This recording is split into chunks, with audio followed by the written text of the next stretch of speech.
Dois dos critérios que eu utilizo para saber se uma obra é boa ou não são: primeiro, se tem um bom enredo, com uma história envolvente e tudo mais. E o segundo, se eu posso trazer algum ensinamento disso para o nosso cotidiano.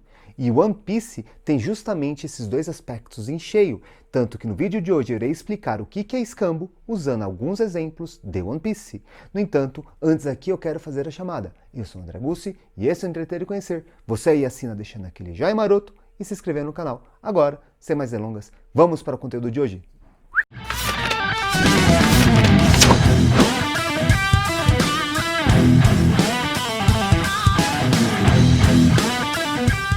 Que One Piece é uma obra repleta de referências culturais, históricas, filosóficas, científicas e tudo mais, isso não é nenhuma novidade. Não é por menos que eu tenho uma playlist com mais de 10 vídeos relacionando One Piece e conhecimento. Fica aqui o card caso você queira conferir.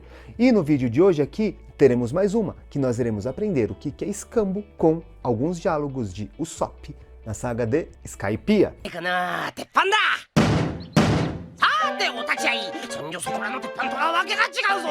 E para tal, eu separei esse vídeo aqui da seguinte forma. Primeiro, irei definir o que é escambo, depois, como é que One Piece relaciona isso e, por último, trazer um paralelo com um período da história do Brasil, ali no pré-colonial, certo? Vamos lá, da primeira parte?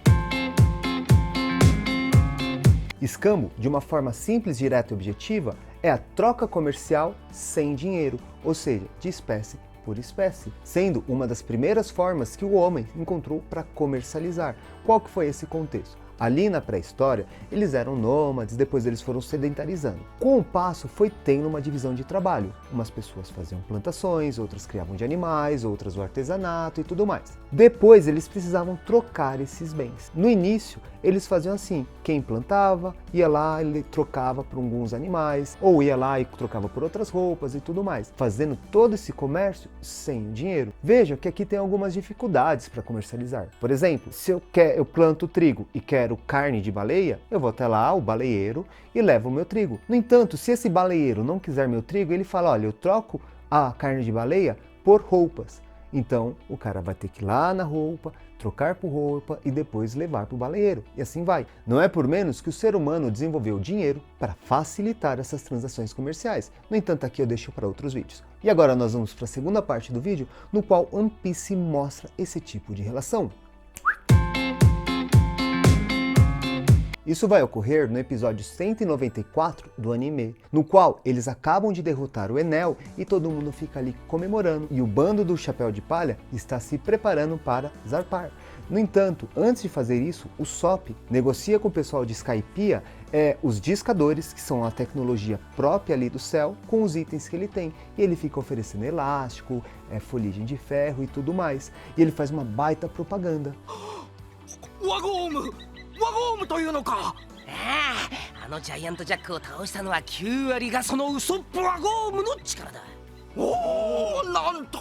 Num primeiro momento, a gente pode achar que o Usopp levou uma baita vantagem, porque ele está dando elásticos em troca de discadores que fazem uma utilidade muito ampla. Não é por menos que o Usopp fala: isso daqui para mim é mais importante do que ouro, porque lá na Terra nós não temos isso. Só que não é bem assim. Por quê? Da mesma forma que na Terra não tem discadores, ali no céu eles também não tinham tecnologias como elástico e as outras coisas que o Usopp estava oferecendo. Então, para eles, por mais que seja algo fútil lá para o pessoal da Terra, ali no céu é super novidade, é super útil porque eles não desenvolvem. Da mesma forma que eles oferecem os discadores, que para eles é algo comum, corriqueiro, tem em qualquer lugar. E para o Usopp tem todo o valor. Então, veja aqui que os dois lados estão se beneficiando, tanto o pessoal de Skypiea como o Usopp. Lógico que para o Usopp aquilo ali vai fazer toda a diferença, principalmente que ele é um inventor de primeira linha. Com aqueles escadores ele fará muita coisa útil.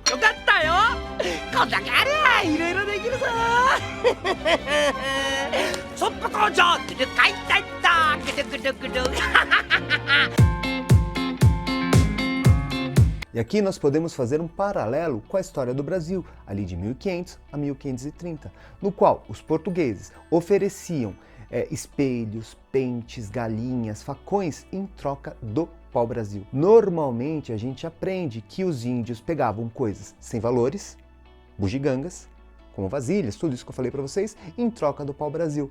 Só que, gente, tudo isso que os índios pegavam, que os nativos do Brasil pegavam, eles não tinham, então tinha uma utilidade muito grande. E eles pensavam da mesma forma: nossa, esses caras estão dando tudo isso pra gente, só para pegar um pedacinho de madeira e dar para eles? Então vejam, o pau-brasil para eles não tinha nenhum valor, já esses itens tinham. Uma vez que os nativos do Brasil não tinham desenvolvimento do ferro, então um facão ajudava muito na parte de pegar alimentos, cortar as plantas e tudo mais. Não tinham domesticação de animais, aí eles pegavam um dos itens trocados eram galinhas, dessa forma tendo a carne garantida de quebra o ovo e entre outros. Assim como para os portugueses, o pau-brasil tinha um grande valor lá na Europa. Então fica assim. E aí, conseguiu entender o que é o escambo? Relacionando os exemplos de One Piece e a história do Brasil? Se sim, deixa aquele joinha maroto. E se você gostou da forma como articulei esse conteúdo, compartilhe aí com seus amigos. E para fechar aqui, eu quero fazer a sessão agradecimentos, que como sempre, vai a ela, a Lilia, meu amor, que faz o escambo da minha vida, fazendo ela ser maravilhosa. Muito obrigado. E lógico, não poderia de deixar agradecer a você que assistiu até aqui. Muito obrigado e até a próxima!